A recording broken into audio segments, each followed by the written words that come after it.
Bueno, entonces hoy estamos en el encuentro sincrónico de la clase 4 de desarrollo motor y vamos a finalizar, vamos a plantear a ver si hay alguna pregunta relacionada con crecimiento y maduración que haya quedado pendiente de nuestra clase 3 y si no hay preguntas sobre esos dos temas vamos a iniciar el análisis de ya digamos de los distintos momentos o periodos del desarrollo motor a partir de considerar el periodo prenatal y el primer año de vida, que forman parte de lo que ustedes ya leyeron, que son los 1000 días. Entonces, antes de comenzar con los 1000 días, quiero preguntarles si quedó alguna pregunta pendiente de los factores que inciden en el desarrollo motor, de los que analizamos, que son el crecimiento y la maduración. ¿Alguna duda, alguna consulta que haya surgido, producto de alguna lectura que hayan hecho? ¿O si estuvieron viendo los videos y hubo algo que no hayan entendido? ¿O está todo claro? No, profe. Matías dice que no, ¿los demás? No, tampoco. O sea que Tampoco, profe. está todo claro. Bueno, les recomiendo que miren, va a haber de la clase del encuentro sincrónico de ayer, va a haber 3 videos, busquen el video donde hablamos de maduración y de las habilidades filo y ontogenéticas. Les sugiero que busquen ese video, creo que va a ser el segundo de los videos del encuentro de ayer, el primero o el segundo. Búsquenlo, ese video va a aparecer en la clase de crecimiento y maduración. Yo lo que voy haciendo es, independientemente de los encuentros sincrónicos, les voy poniendo los videos en los que fuimos hablando de determinados temas, los voy poniendo por temas en las clases, ¿sí? ¿Se entiende? Por más que este sea un video de la clase de hoy, si estuvimos hablando de temas de otras clases, los subo en las clases donde se relaciona con ese tema. Buen día, profe. Yo tengo la charla de Anselmi y Nofal. Yo te hago una pregunta, Javier. ¿Por qué tenés la charla de Anselmi y Nofal si estamos en desarrollo motor? Se fue. Ahí Ceci le dijo que no hay problema. Bueno, les cuento lo siguiente. Ustedes saben que en paralelo hay una charla hoy, ¿sí? Pero la realidad es que este es el horario de desarrollo motor y que nosotros, si bien siempre nos unimos a otras charlas, hoy no lo hicimos porque justamente lo que nos pasa es que tenemos muy pocas clases, ¿sí? Bueno, ahí se ve que ya Cecilia le contestó a Javier y Javier se debe haber ido a la charla. Bueno, bien, le verá después el video. Vamos entonces a avanzar con, si no hay dudas de crecimiento y maduración, avancemos con el periodo prenatal, los primeros 1000 días y el primer año de vida. ¿Qué dudas les plantearon esos temas? ¿Queda claro cómo está constituido este concepto de los 1000 días? ¿Qué abarca? A mí me generó una duda, profe, ¿qué tal? Sí, ¿cómo te va, Matías, de nuevo? Sí. Todo bien. Porque dice los 1000 días porque comprende hasta los 2 años de edad, supuestamente. Pero después hay un autor que dice que lo considera hasta los 3 años. Entonces, como que no entiendo Bien, si... porque vos, creo que fuiste vos el que planteaste esa consulta hay una pregunta Sí, de esa también. misma en el foro. En realidad lo que ustedes tienen que pensar en cómo están compuestos los 1000 días, ustedes saben que estamos hablando primero de 270 días, ¿no? Esos primeros 270 días, ¿cuáles son? Si estuvieron viendo las diapositivas donde está claramente marcado. ¿Cuáles son? Sí, La gestación. la gestación. ¿Y por qué son 270 días la gestación? Porque se... Sí, ¿Luciano o Xiomara? ¿Cómo Xiomara, llegamos? Xiomara. Xiomara. ¿Cómo es que sacamos No, porque... la cuenta de los 270 días de la gestación? Porque es desde la gestación hasta el nacimiento, profe. Bien, ¿y cómo sacamos la cuenta? Por los meses. Bien, Son los 200. meses. Profe, Los meses, yo lo que ¿cuántos? tengo entendido, Sí. buen día, profe, ¿cómo le ¿Cómo te va? va, Agustina? Bien, todo bien. lo que tengo entendido es que el embarazo son 10 meses en realidad, porque 40 semanas, en realidad el embarazo puede ir hasta la semana 42. Ajá. Pero bueno, a partir de la semana 37 ya se puede tener, digamos. Pero yo estuve la semana 38, 39 más o menos. Y hasta la semana 40, y si no me equivoco, hasta la semana 42 se puede llegar. Obviamente no es lo recomendable, pero son 10 meses en realidad el embarazo. Bien, en realidad el embarazo son la cantidad de semanas a partir de la semana 36 en que el bebé, el feto en ese momento esté preparado como para iniciar el trabajo de parto, o los obstetras que estén y el equipo que esté siguiendo a esa mujer en gestación definan que ese feto está, como se llama, feto a término, ¿no? Pero la realidad es que en general el tiempo que se estima es entre las 36 y las 40 semanas. Entonces, para que nosotros pudiésemos decir que son 10 meses, todos tendríamos que llegar hasta la semana 40 de gestación. Y la realidad es que a partir de la semana 36, ¿no? 9 por 4, 36, a partir de la semana 36 es que ya justamente se empieza a considerar que listo para nacer, digamos. Claro, y justamente a partir de ese momento, Agustina, lo que se empiezan a hacer, vos que sos mamá, lo que se empiezan a hacer son los monitoreos, que es un tipo de estudio que se hace durante las últimas semanas del embarazo, para ver precisamente de qué manera, o sea, cuál es la vitalidad del feto, ¿no? De qué manera está transitando esas últimas semanas de gestación el feto. Por eso se dice genéricamente que son 9 meses y por eso se consideran 270 días de gestación. Puede haber algunos días más, otros días menos, porque además es muy difícil. Uno dice, bueno, a ver, la gestación, la fecha probable de parto por fecha probable de gestación, ¿no? Pero ¿cómo tendría que ser, digamos, para que uno diga, bueno, ese fue el día en el que se produjo la gestación? Es, digamos, a menos que haya sido una fertilización asistida, o bueno, que uno haya tenido, pero no es, o sea, la biología humana no es matemática. Y esto me parece que es interesante también poder aclararlo, porque es un comentario que ya hicimos en el encuentro sincrónico de ayer, y que vale para esta posibilidad de considerar el desarrollo motor que vamos a empezar a hacer a partir de hoy, que vamos a empezar a ver justamente cómo se va dando esta evolución y estos cambios de las competencias motrices desde la gestación. Entender que siempre los plazos que pongamos, las fechas, las edades, son tentativas, ¿no? Y que estamos hablando de datos que se establecen de manera estadística. Cuando uno dice, bueno, a ver, esto que estamos diciendo ahora, ¿no? 270 días, es estadístico, pero puede haber bebés que nazcan inclusive, que sean prematuros, como se está dando en muchos casos, que inclusive es posible, la ciencia está haciendo posible la vida en momentos en los que antes era impensable, que un bebé que nace, ahí se nos unió Cecilia, un bebé que nace a partir del 5º mes, antes era inviable, y sin embargo hoy la medicina hace posible que ese bebé tenga sobrevida, ¿no? Entonces, siempre pensemos los periodos, las edades y los plazos como estadísticos, para tener una referencia con esta necesidad que tenemos desde la ciencia de organizarnos y poder establecer parámetros.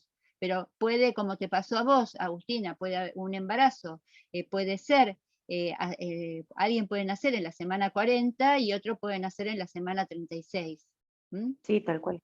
Entonces, y lo que sí, a partir de la semana 40, en general, lo que se termina haciendo es una cesárea programada. Tampoco saben que una vez que está completo el periodo que se considera el periodo de gestación, si el feto no logra generar el trabajo de parto, que saben que es un trabajo que más allá de que se pueda programar, en general los partos naturales se dan a partir son de imprescindibles, claro, imprescindibles. claro, a partir de que se genera todo un proceso hormonal cuando justamente, como se dice, el trabajo de parto, ¿no? Que está entre las hormonas de la mamá y todo lo que va generando el feto producto de su propia desarrollo, bueno, se genera un proceso que se suele dar entre esas semanas, la semana 36 y la semana 40. Bien, Axel, ayúdanos con tu micrófono. Ahí está, Dale, dale, gracias, no, por favor.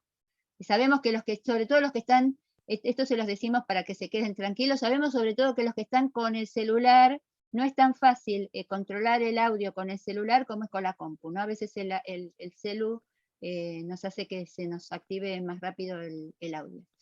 Bueno, entonces, tenemos los primeros, estábamos explicándole a Matías, volvamos a donde estábamos, y a todos. Tenemos los primeros 270 días, que son los días, el periodo de la gestación. Y después lo que consideramos son dos periodos, los 2 años, ¿no? 365 más 365, que son los 730 días que completan los 270. Y ahí tenemos los 1000. En general, cuando estamos pensando en que Matías dice, al final, ¿qué es el segundo o es el tercer año? En realidad lo que estamos pensando es en el segundo año completo, ¿no? Entonces podemos pensar, cuando decimos de 0 a 2 años cumplidos, o sea, ya a 3, ¿no? O cuando decimos de 0 a 3 es porque cuando cumple los 3 empieza el siguiente periodo. En realidad lo que por eso me parece que lo más claro para entender es que estamos hablando de 1000 días. Con toda la incidencia, este es un concepto bastante novedoso, no es un término que hace muchos años que la ciencia venga hablando y del desarrollo motor se venga hablando de los 1000 días, sino que es un concepto más reciente y que surge fundamentalmente de las neurociencias y de entender y de conocer cada vez más cómo funciona el cerebro humano y justamente de la plasticidad, la neuroplasticidad que tiene nuestro cerebro y la importancia de la estimulación que pueda recibir y de los cuidados que pueda recibir tanto la persona en gestación, la mujer en gestación, por todo lo que ustedes leyeron que pasa durante el periodo prenatal, como la importancia de los cuidados que tiene que recibir un recién nacido y un niño hasta los 2 años, ¿no?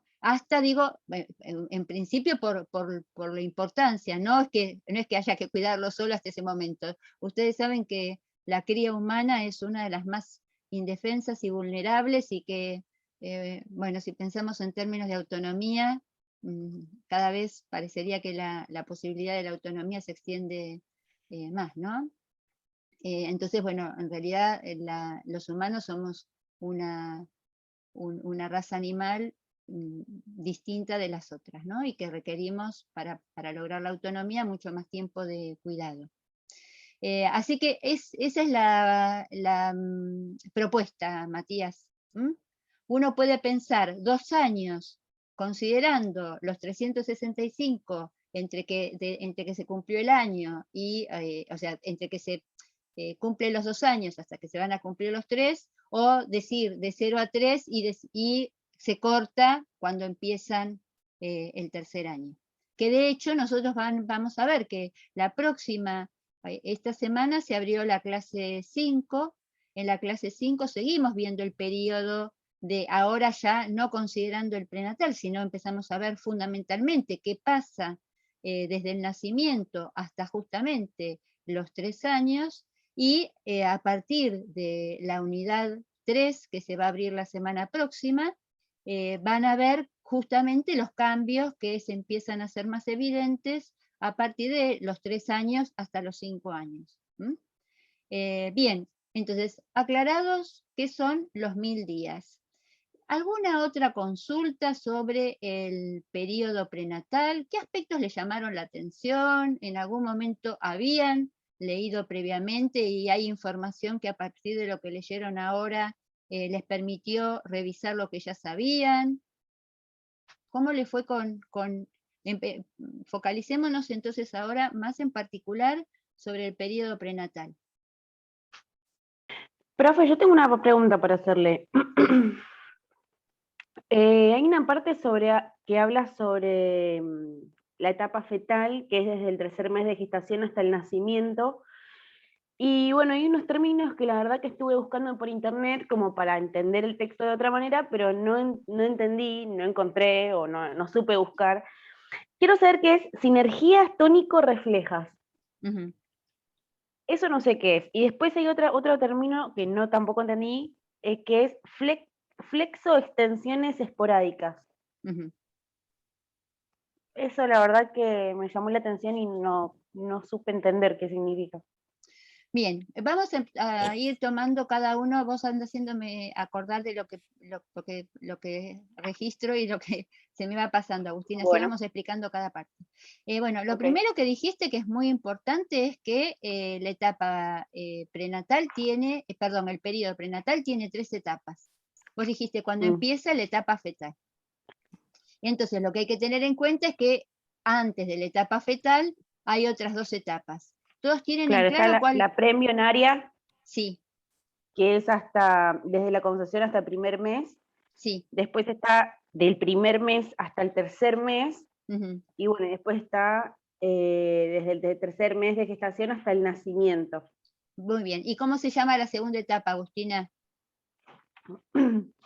Etapa embrionaria. Embrionaria. Acordate de Embrionaria. embrión, embrionaria, Ok. ¿sí? Entonces, preembrionaria, embrionaria y fetal.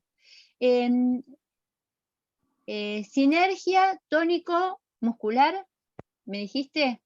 No, sinergia tónico-reflejas. Sinergia tónico-refleja. Bueno, vamos a empezar por sinergia.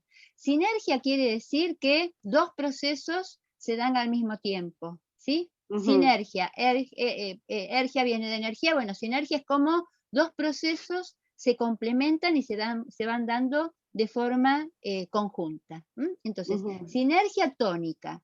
El concepto de tono es un concepto muy importante porque no solamente nos sirve para poder explicar este término que es complejo y que vos estuviste leyendo, sino también para explicar un fenómeno, una manifestación muy importante que se va a dar sobre el final del periodo prenatal, que es la hipertonía flexora y la hipotonía extensora, ¿sí? Entonces, vamos a empezar por explicar qué es el tono. ¿Qué concepción tienen del término o del concepto tono? Tono profe, muscular, porque bueno, hay tonos musicales, tono muscular. a Sí. mí o sea, lo que entendí como por tono es la rigidez, ¿no es? Ajá. La rigidez que mantiene o sea, el bebé, o no sé cómo decirlo. No sé si está bien. Luciano, pues vamos a ir viendo, ¿sí? Para no decir, no, que está mal, no. Luciano tiene ese concepto. Cuando piensa en tono, piensa en rigidez.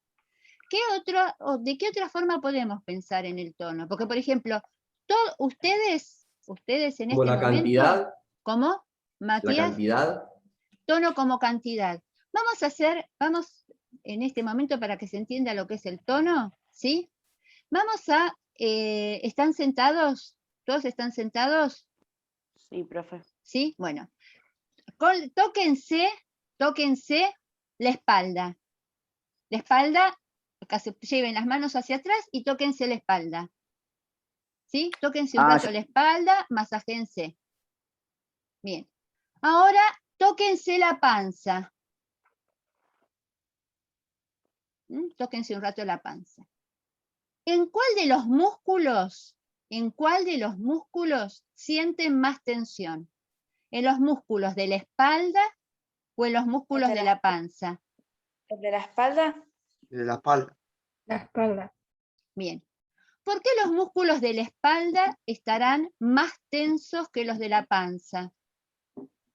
Porque hay un músculo que... A ver, Rebeca o ¿quién es el otro? Ahí se me prendió Rebeca. Rebeca. Está bien. Yo, porque tenemos las costillas. Sí, a la espalda más que las costillas, ¿a quién tenemos? Esa que va desde... Porque los músculos que están en la espalda forman parte del sostén, digamos.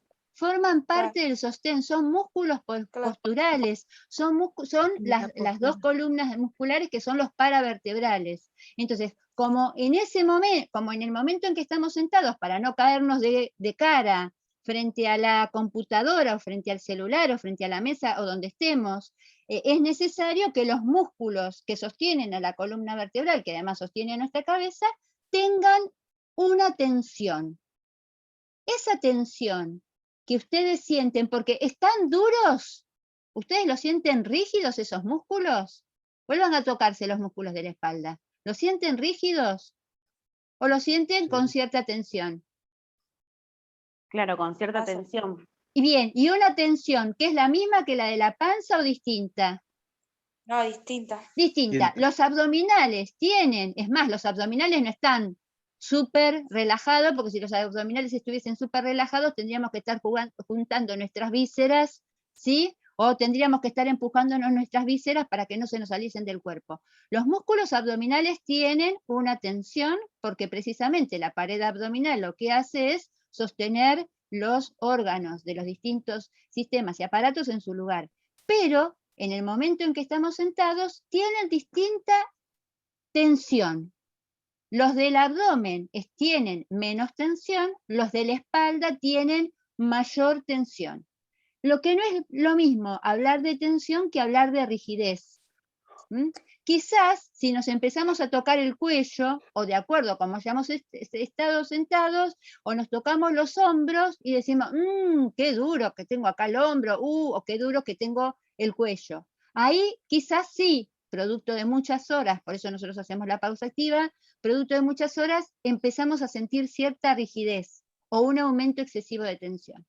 Todo esto es para explicar que esa tensión que tienen los músculos, sin llegar a estar siendo responsables de una acción concreta, sin que en ese momento esté habiendo una contracción, esa tensión mínima es a lo que nosotros llamamos tono muscular.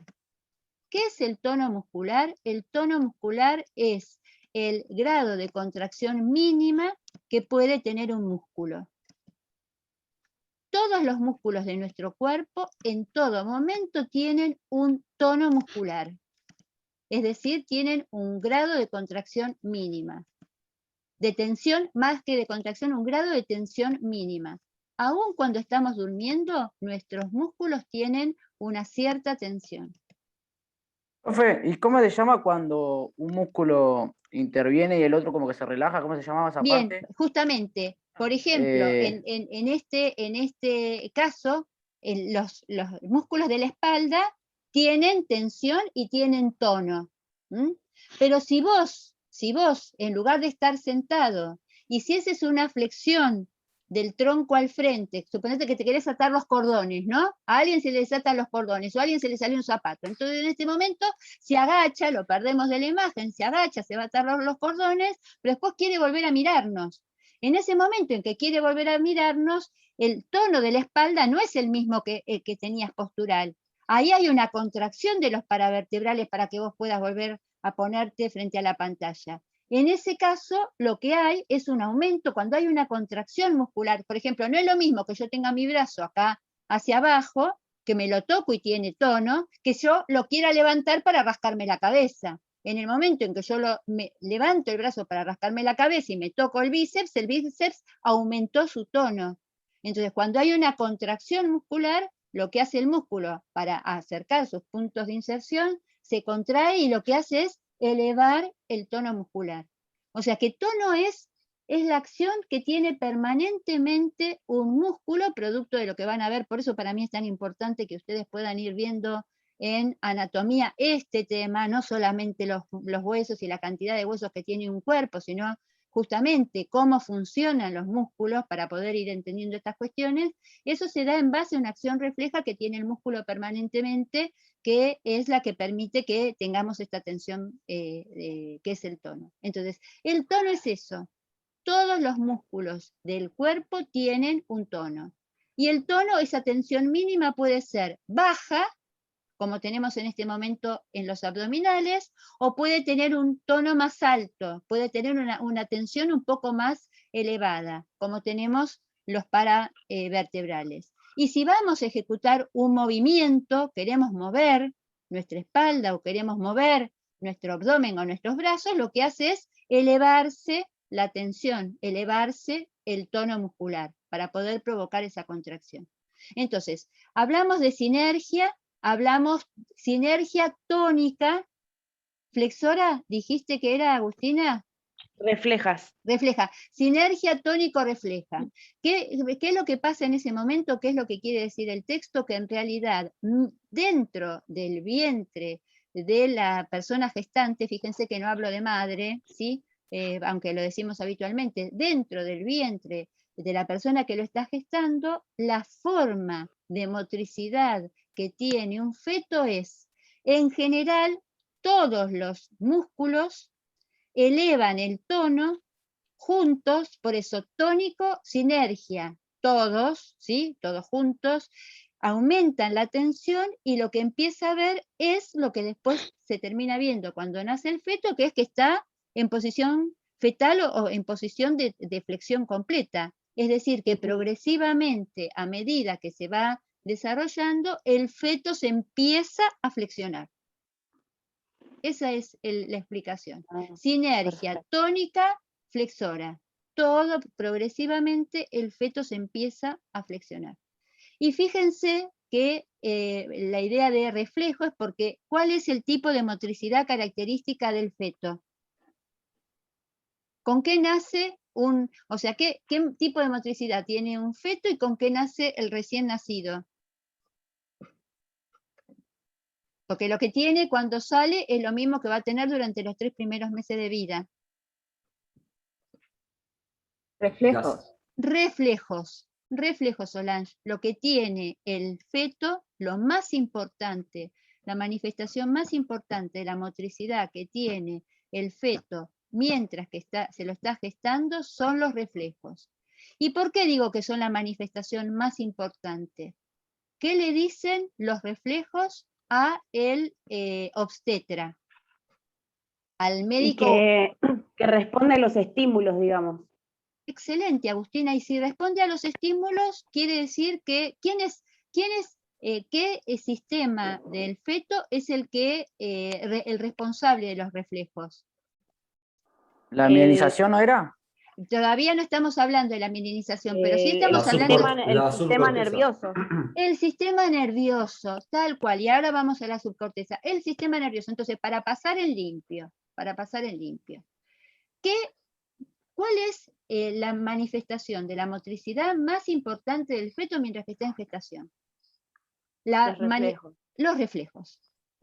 ¿Y por qué son tan importantes los reflejos? Ailín, ¿por qué son tan importantes los reflejos, Ailín y Agustina? Porque los reflejos le dicen a quien va haciendo un seguimiento de ese embarazo que el sistema nervioso de ese feto se está desarrollando como se espera.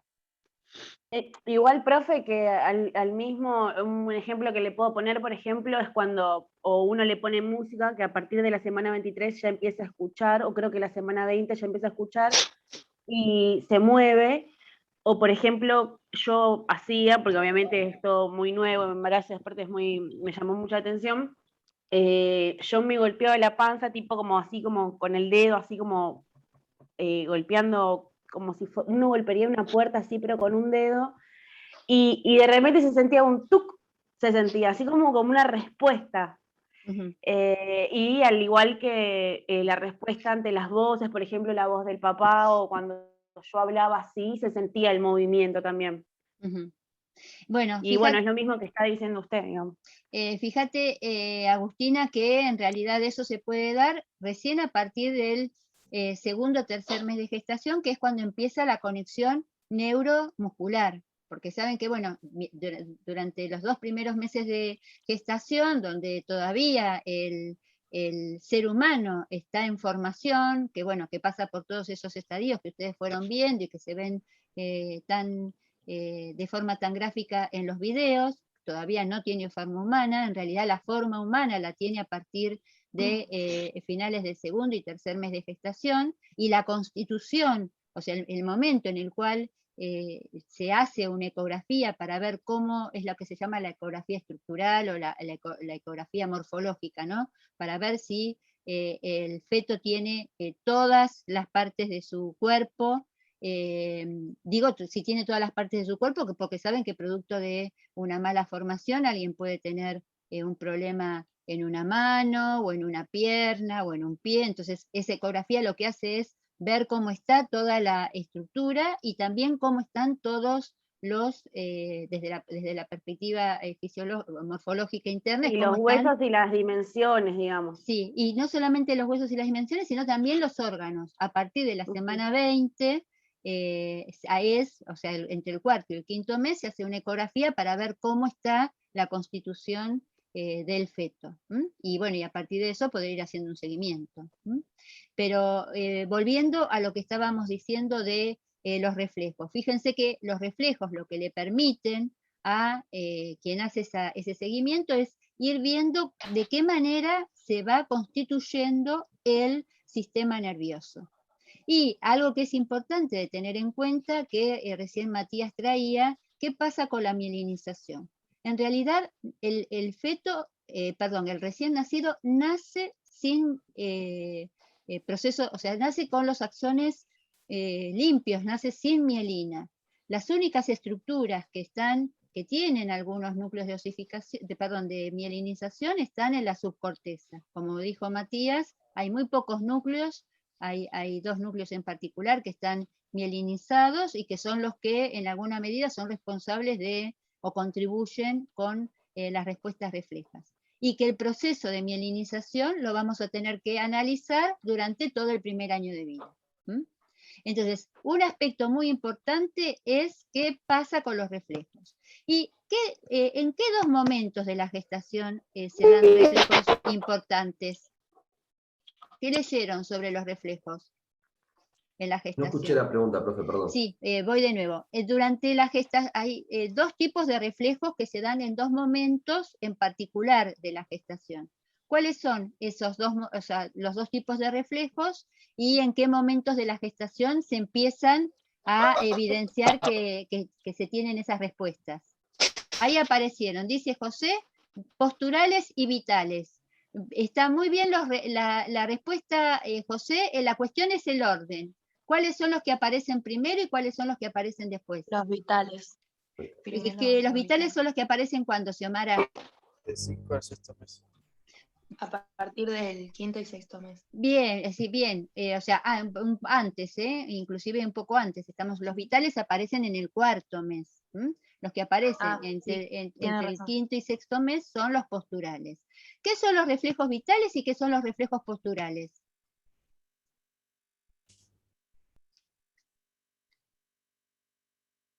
Bueno, ayer, profe, que estuve viendo, porque lo mismo, decía el reflejo oral palpebral, que era Sí, 1, sí. y lo quise buscar y me tiraba varias opciones, y una era la de cerrar y abrir los ojos, puede ser, pero no sé si corresponde. Bien, ¿Es eso? ese es el palpebral. El palpebral, ¿saben cuál es? El piquete de ojo. ¿Vieron? La respuesta que uno tiene cuando le van a hacer, todos saben lo que es el piquete de ojo, ¿no? O es de mi época y es de los 3 chiflados y nadie lo conoce. ¿Qué es hacer piquete de ojo? Escúchame, podés decir cuando se acerca, suponete, un insecto y uno cierra los ojos sin que, o que sea una rama de un árbol y uno cierra los ojos justamente, involuntariamente, ¿sí? No es algo de la conciencia, sino que es un reflejo justamente, y palpebrales porque son los párpados que se cierran. Tal cual. Pero ahí me quedo tranquila, Ceci, porque Noelia me acaba de decir, sí, profe, sabe lo que es piquete de ojo. Bueno, es vieron que uno cuando es chiquito, nosotros hacíamos muchísimos juegos, no sé ustedes, pero ese de ir con los 2 dedos a querer tocarle los ojos y uno, o cualquier cosa que pasa, esto que dijo exactamente la profe, bueno, cualquier cosa que pasa, ese es un reflejo, el reflejo palpebral, que es el de cerrar los ojos frente a la posibilidad de una agresión, de algún objeto que pueda tener una contusión con el ojo, y ese reflejo se conserva a lo largo de toda la vida. El reflejo palpebral se conserva por siempre. El reflejo oral, ¿a qué se refiere?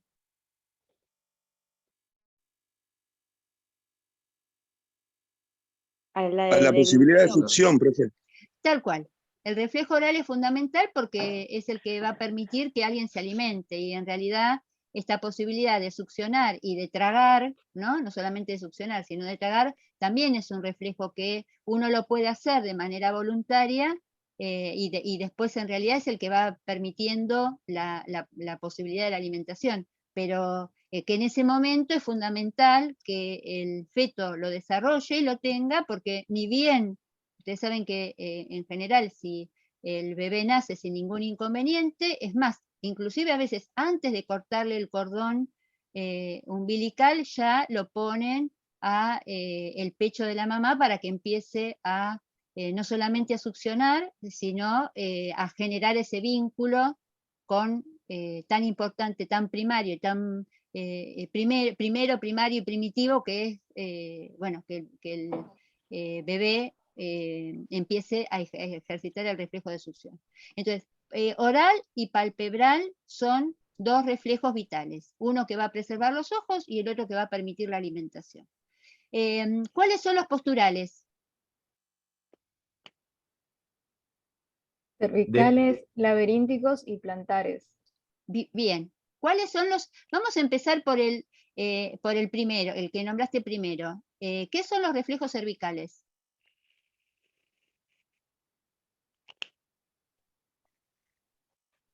El reflejo cervical es la persona que se queda dormida en el colectivo, ¿sí? Y ese lo vamos también a preservar a lo largo de toda nuestra vida. Alguien se queda dormido en el colectivo. ¿Qué ven cuando alguien se queda dormido? Yo hace mucho ya que no veo, que quiero volver a ver gente en el colectivo. Bien. Ahora, a partir de hoy, ¿no? Bien. ¿Qué pasa cuando alguien va en el colectivo y se duerme? Se le cae la cabeza. Lo que hace es el reflejo de, por ejemplo, ¿no? Se duerme, porque me ha pasado, y uno se le cae la cabeza, digamos, y automáticamente uno hace como de vuelta el volver a sentarse, ¿no es cierto? Sí, el latigazo, ¿no? Es más, vieron que la gente se va... La contracción, ¿no, profe? Tal cual, la contracción violenta, Miguel. Entonces, se va cayendo la cabeza y uno golpea, y uno golpea. Hay gente que el reflejo, es más, hay gente que se llega a caer. Pero si no, en general, el reflejo cervical es el reflejo de contracción brusca de los músculos del cuello para evitar que... Y la caída, digamos. La caída, pero que ustedes piensen que el reflejo, todos los reflejos son una forma de preservación, por eso después muchos los conservamos, son una forma de, tal cual, José, evitar que la cabeza se golpee.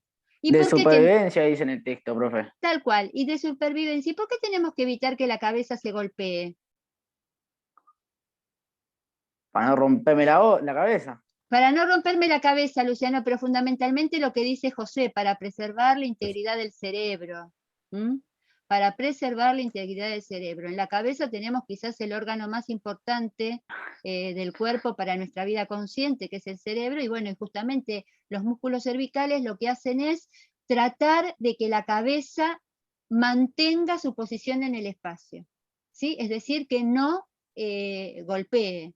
Y el reflejo cervical no solamente se da cuando nos dormimos en el colectivo, sino que se da en cualquier otra situación de la vida donde perdemos el equilibrio. Ahora, después vamos a hablar de los laberínticos, ¿no? Fíjense que cada vez que alguien se cae, después de la caída dice, ay, cómo me duele el cuello, cómo me duele, pero si yo me caí de cola, ¿no? O me caí de rodillas, ¿cómo puede ser? Yo no me golpeé el cuello, no me golpeé el cuello por detrás, o sea, las cervicales o también los esternocleidomastoides, ¿no? Que son estos músculos de acá. ¿Cómo puede ser que me duele tanto? Porque esa acción refleja de los músculos cervicales se irradia al resto de los músculos del cuello y de la espalda para evitar, o sea, todos los músculos, a partir de esa reacción de las cervicales, se contraen para que de alguna manera evitemos que nuestra cabeza golpee. Y eso te pasa también, inclusive con otros músculos del cuerpo, ¿no? Uno dice, pero si yo me caí, ¿cómo estoy tan dolorida? Bueno, ese dolor que se produce en todos los músculos en un momento de una caída es que todos son solidarios, por eso ahí viene también el concepto de sinergia, ¿no? Agustina, todos se contraen al mismo tiempo, más allá de que los que más se contraigan sean los del cuello, para evitar ese golpe. Entonces, reflejos cervicales son la contracción brusca de los músculos del cuello para evitar que la cabeza se golpee. ¿Cuáles son los laberínticos? ¿Qué es el laberinto? Está dentro del oído. Sí, Mauro. La información vestibular. Es la información vestibular, Miguel, y está dentro del oído. Entonces, vamos a explicar un poquito de qué se trata eso. Dentro del oído interno hay una serie de estructuras que se llaman sáculo, utrículo, que son unos huesos, y unas formaciones de tipo circulares, ¿sí? Así se lo llaman, conductos semicirculares, y dentro de ellos hay unos carbonatos de calcio que se llaman otolitos. Bueno, ese conjunto de formaciones, el sáculo y el utrículo, y los conductos semicirculares, son como el GPS de la cabeza, ¿no?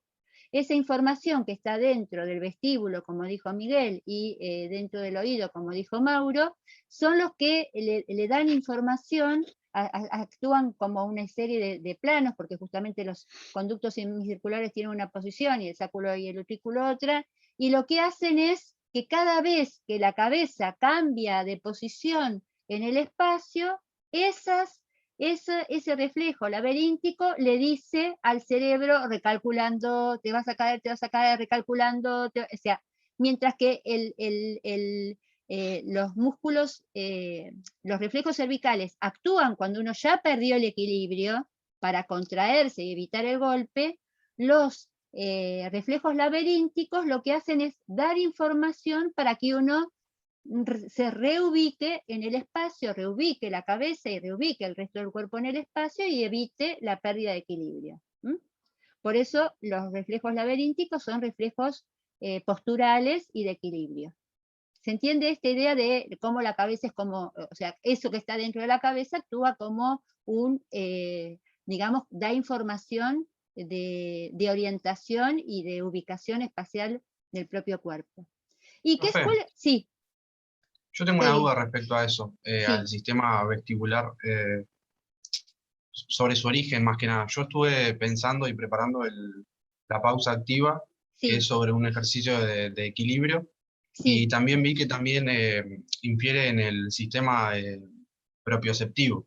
Yo lo que quería encontrar, que busqué en los textos, es a partir de qué mes, o más o menos en qué etapa, empieza a surgir ese sistema propioceptivo. ¿Empieza a la misma par que el sistema vestibular o es posterior o anterior?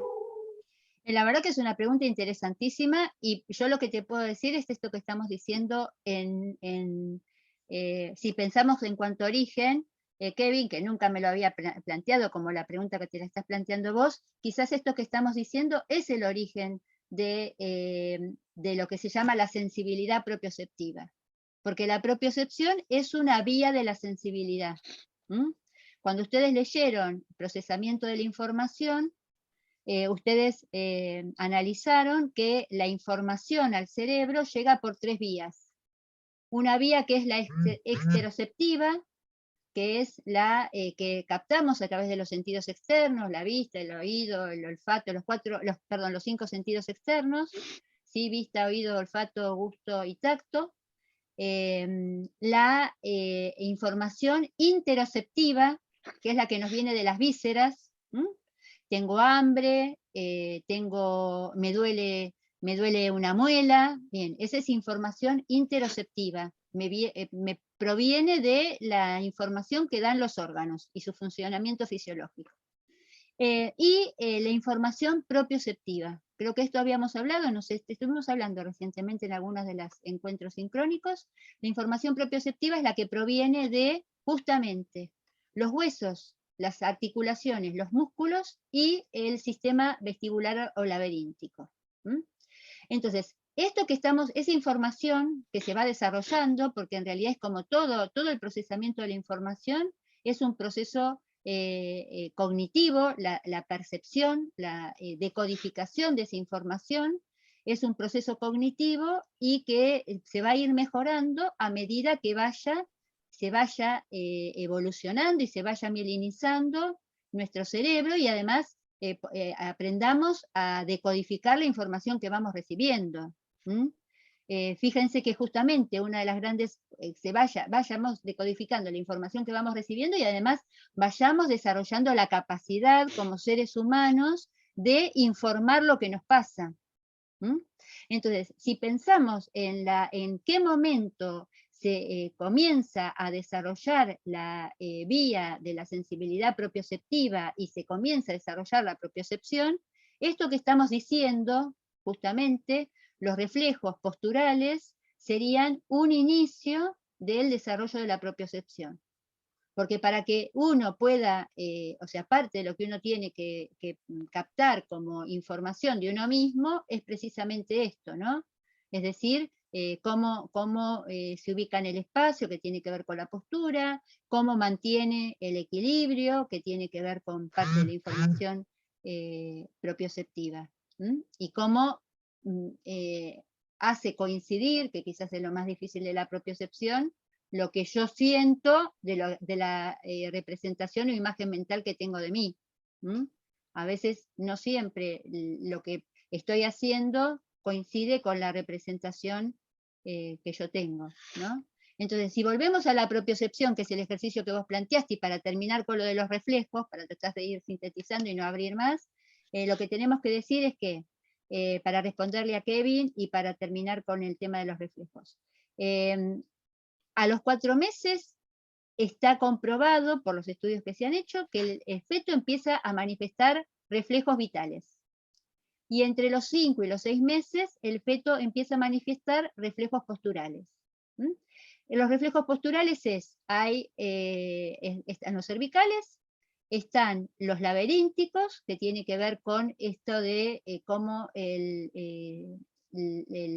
todas las estructuras que tenemos en el oído interno nos dan información sobre la posición de nuestro cuerpo en el espacio, y nos faltó hablar de los plantares.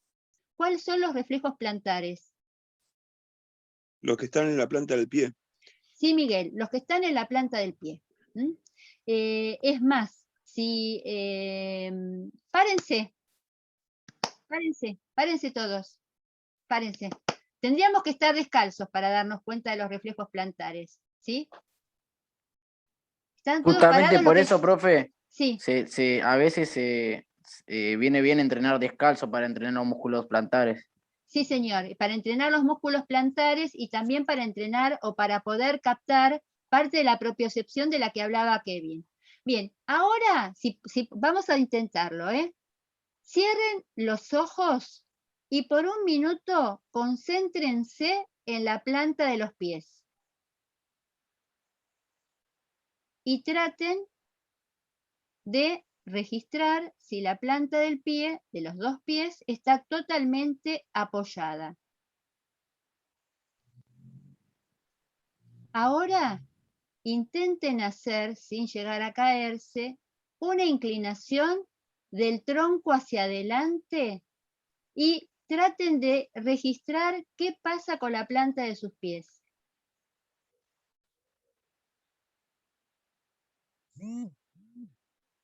Trate de sostener. Registren qué pasa con la planta de los pies. Traten de no caerse, inclínense adelante y fíjense qué hace la planta de sus pies. Vuelvan a la posición en la que estaban y ahora hagan. No hablen, escuchen, concéntrense en la planta de sus pies, no respondan. Y ahora hagan lo mismo, pero inclínense hacia atrás sin llegar a caerse y traten de percibir qué pasa con la planta de sus pies. Bien. Ahora pueden sentarse y conversemos. ¿Qué percibieron? La tensión va cambiando de lugar. la tensión va la tensión va cambiando de lugar, que es justamente lo que yo quería que ustedes percibieran, y lo importante es, ¿ustedes pueden controlar esa tensión? ¿O el pie? No, el es pie involuntaria. ¿Cómo? Es involuntaria. Es involuntaria. Por supuesto que si uno fija la tensión, puede aumentar esa tensión, ¿sí? Por ejemplo, cuando yo me estoy yendo hacia adelante y veo que me voy a caer, mi pie, la planta de mis pies me empieza a poner el límite, ¿sí? Y yo me doy cuenta que mi pie se empieza a contraer y entonces yo aumento la tensión justamente para ayudar ese reflejo que se está dando. Pero aunque yo no lo quiera, cuando me voy hacia adelante, mi pie, o sea, el reflejo plantar me está queriendo frenar para que, ¿por qué? Cuando se contrae la planta del pie, esa, justamente por sinergia, Agustina, le transmite la información al tibial anterior, le transmite la información al isquiotibial, ¿para qué? Para que yo no me vaya para adelante. Y esa información plantar, ese reflejo plantar, también lo seguimos preservando. Es decir, que también la planta de los pies nos da información postural. ¿Para qué? Precisamente para que no nos caigamos, y para que podamos, en realidad lo que hay es una sinergia también entre estos tres reflejos, el reflejo laberíntico, el reflejo cervical y el reflejo plantar. Los tres reflejos actúan de forma sinérgica, ¿para qué? Para que justamente podamos preservar la postura. Y por eso también, vos decías, Luciano, creo que fuiste vos el que decías del tema de entrenar descalzo, por eso también es tan importante que para aprender a caminar, los bebés aprendan a caminar ¿cómo? Descalzo. Descalzo, justamente, porque el reflejo plantar, toda la sensibilidad, la propiocepción que tienen, Kevin, en la planta del pie, le va a permitir al bebé permanentemente ir recalculando, ¿sí? Entonces, un gran error que se suele cometer, lo primero que quieren hacer las mamás es ponerle un calzado al bebé, ¿no? Enseguida le ponen, no, porque los piecitos, porque se va a resfriar, entonces enseguida le ponen un calzado y le ponen un calzado duro, a veces con unas suelas que no tienen movilidad, y en realidad lo que el bebé necesitaría para aprender a caminar es tener toda esa información plantar que juntamente con la laberíntica y la cervical le va a estar diciendo todo el tiempo, recalculando, recalculando, recalculando, ¿no? Y su cerebro va a tener mucha información para no caerse.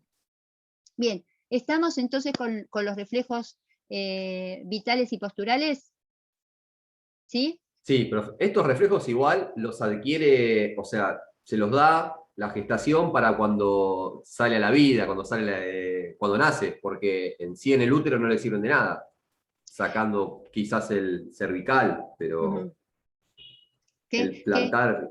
Qué buena reflexión, Matías. En realidad, esto está programado genéticamente, ¿no? Los reflejos son parte de nuestra especie humana, estamos programados, preprogramados. Y es más, es el único bagaje que trae nuestro sistema nervioso. Cuando nacemos, lo único que traemos para sobrevivir son los reflejos. Y es más, son tan maravillosos los reflejos que para la semana que viene ustedes van a tener que poner el acento en el desarrollo de la inteligencia y van a ver que justamente también el origen de la inteligencia está dado por el control, la posibilidad de ejercitación y de inicio del control voluntario de los reflejos. Entonces, en realidad, para lo que sirven los reflejos o la información que te dan los reflejos es que tu sistema nervioso, la información que les dan a los que te están esperando, ¿no? Los que te están haciendo un seguimiento desde afuera, tanto sea la obstetra como bueno, los que te están esperando en tu familia, o sea, la información que le da es su sistema nervioso se está desarrollando como se espera. Y vamos a ver, para ir terminando con esto y ver si podemos terminar con el periodo prenatal y podemos hacer un recreo, un aspecto muy importante, si seguimos con el tema del tono, es el tono con el cual se va a terminar de gestar el feto y el tono que el feto, el recién nacido, va a expresar al momento de nacer. Hablemos un poquitito de eso y así podemos cerrar con el periodo prenatal e ir a un descanso. ¿Qué pasa en los últimos 3 meses de gestación, ¿no? A partir de que se empieza a dar esta sinergia tónico-refleja de la que trajo Agustina, ese término tan complejo, hablemos de qué pasa con la hipertonía y la hipotonía muscular del feto en los últimos, sobre todo en el último mes. ¿Cómo entendieron eso? Hipertonía es aumento muscular. Aumento, para, Agustina. Hipertonía es aumento ¿de qué del músculo? De volumen. No, porque eso De sería... tensión. Claro, eso sería hipertonía, sería, si uno lo piensa, ¿sí? Hipotonía, perdón. Pará, no te corrijas. Fíjense que cuando uno es muy habitual que uno confunda hipertonía con hipertrofia, ¿sí? Es muy habitual cuando hablamos de hiper y hablamos de músculo que incurramos en esa confusión. Cuando hablamos de hipertonía, estamos hablando, siempre que hablamos de tonía, estamos hablando de tono. Tono es tensión, ¿sí? No volumen. Entonces, tono, tensión muscular. Si pensamos en hipertonía, lo que encontramos es un aumento del tono muscular, ¿sí? Hay un aumento del tono muscular que llega a una tensión que en alguna medida, fíjense lo que plantea el texto, le da una rigidez. No al feto, pero sí al recién nacido, está rígido, ¿sí? Si alguien le quiere estirar un brazo al recién nacido, el recién nacido lo vuelve a flexionar. Entonces, hipertonía, ¿de qué músculos? De los músculos extensores. De los músculos, hipertonía, ¿de cuál de los dos? ¿De los extensores o de los flexores? Los flexores. Flexores. Hipertonía de los flexores, es decir, los flexores están con más tensión y entonces el feto se dobla, se flexiona. ¿Y cuáles son los que tienen hipo? Hipo quiere decir bajo, baja o poco. ¿Qué quiere decir? Los músculos extensores. Tal cual, los músculos extensores. Entonces, lo que vamos a ver en esos últimos meses es un aumento del tono de los flexores, hipertonía flexora y una disminución del tono de los extensores. ¿Para qué? Para que pueda adoptar la posición fetal, digamos. Y bien, ¿y qué le va a permitir la posición fetal? La flexión completa. Sí, ¿para qué? Para entrar en el útero, pues. Bien, No. para entrar en el útero, Mauro, porque si no, con 50 centímetros o 45 centímetros, no habría forma de que ese ser en gestación pudiese caber dentro de las caderas de la mamá, ¿no? O de la persona que lo está gestando. Entonces, justamente la naturaleza lo que hace es generar ese reflejo que aumente el tono para que el feto pueda completar en ese espacio tan pequeño, cual es el del útero, pueda completar su gestación. Entonces, es un mecanismo genético de respuesta preprogramada que nos permite completar nuestra gestación. ¿Y qué pasa en el momento del nacimiento? Y con eso sí, nos vamos al recreo. ¿Qué pasa? Cuando nace, porque yo quería terminar de contestarle a Matías y después lo seguimos cuando volvemos. ¿Qué pasa en el momento del nacimiento? En el momento del nacimiento, el recién nacido, ¿nace extendido o sigue preservando la flexión completa? La postura fetal. En realidad lo que pasa es cuando nace, yo puedo contar mi propia experiencia, nace extendido y automáticamente cuando nace extendido se vuelve a flexionar, digamos. Porque primero sale la cabeza, después los hombros y como que ahí el cuerpo se llega a estirar y automáticamente cuando lo ponen arriba de uno mismo se vuelve a flexionar todo, digamos. brazo, mano, pierna, todo. Tiene razón, Agustina, porque si estuviese todo flexionado, no podría salir no saldría. Tenés razón, Agustina, para poder pasar por hay un momento de extensión para poder pasar por el canal de parto y salir por la vagina, tiene que extenderse y después se vuelve a flexionar. Sí. Y entonces, con esto sí terminamos y nos vamos al recreo. Fíjense que en ese momento, Matías y todos, algo que es fundamental es que una vez fuera del vientre de la persona que lo está gestando, el recién nacido pueda recuperar rápidamente esa hipertonía flexora. Es una mala señal, es una información preocupante para quienes están esperando el nacimiento de ese bebé, que una vez fuera del útero, el bebé no tenga hipertonía flexora. ¿Por qué? Porque si el bebé naciese laxo, ¿sí?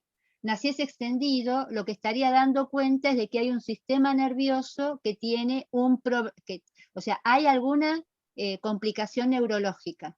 Anomalía. Hay alguna complicación neurológica. Es más, neurológica y en algunos casos genética. Por ejemplo, está comprobado que los bebés con síndrome de Down, justamente una de las manifestaciones que suele tener en el momento de el nacimiento es que nacen sin esta tensión, nacen con cierta tensión, pero no con toda la tensión, o sea, la hipertonía flexora que deberían tener. Porque una de las características de la trisomía del par 21, que es el síndrome de Down, es justamente la falta de una diferencia del tono muscular. Profe, ¿le puedo hacer una pregunta? Y nos vamos al recreo, Y nos vamos al recreo. Sí. Chicos, yo aprovecho y saludo ahora, si no, nos llego a mandar el link. Dale, chao, Maru. Tengo que salir de acá y volver a entrar. Nos vemos, Maru, gracias. Buen fin de... Profe, le hago esta pregunta y ya la nos vamos al recreo. Con respecto a lo que es el síndrome de Down, que yo una vez había visto en la televisión, un programa, qué sé yo, ¿cómo ellos se dan cuenta, más allá de los estudios previos, ¿no es cierto?, que pueden llegar a ser dentro del vientre materno, puede ser que le vean los dedos como para saber si tiene algún tipo de por ejemplo, que llega a ser con síndrome de Down? La verdad que es la primera vez que lo escucho, Agustina. En realidad, para saber que si un feto tiene, en realidad se hace en una época previa, ¿no? El último momento sería la posibilidad de estudiar un feto, pero los estudios que se suelen hacer para ver composiciones genéticas son de lo que se llama vellosidades coriónicas, ¿no? Es el primer estudio genético que se suele hacer. Se hace una punción y se sacan parte del corión, que tiene la misma conformación que el embrión, y con ese, a partir de en general se suele hacer a partir de las 4 semanas, entre las 4 y las 8 semanas, ese primer estudio, y a partir de esa muestra genética, lo que se estudia es cómo se va dando la división celular y cómo en cada replicación de esas células, si hay o no, porque lo que hay que ver es cómo se van combinando y cómo se van replicando las células, si hay o no una alteración, no solamente cuando se hace un estudio genético se ve la trisomía del par 21, sino que puede haber un montón de complicaciones genéticas, ¿no? Otras trisomías, otras alteraciones. La que nosotros conocemos más es la del par 21, pero puede haber otras. Y si no, después lo que se hace es una punción de líquido amniótico ya a partir del tercer mes, o sea que es la que se hace hasta la semana número 12, que es el último momento en que se prevé que se puede hacer un estudio genético, y ahí lo que se saca es líquido amniótico, no se saca vellosidades coriónicas. En los dos casos lo que se busca es justamente eso, ver cuál es la composición genética del feto.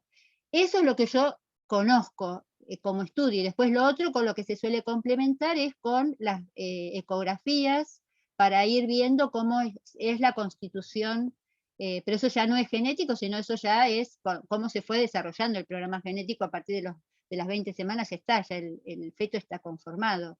De los dedos, la verdad que desconozco, pero se puede googlealo y si lo encontrás lo compartís, ¿sí? Ok.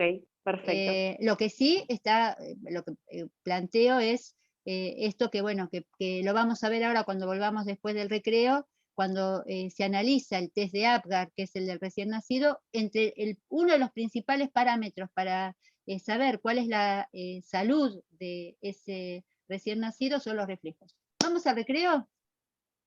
Son y 44. ¿Les parece que y 55 nos volvemos a encontrar? ¿Sí? 9 minutos, Dale, vayan, 55. 9 minutos vayan pensando quiénes nos plantea la pausa activa. ¿Mm? Gracias. Profe, ¿puedo empezar yo? El que nos proponga, la hace.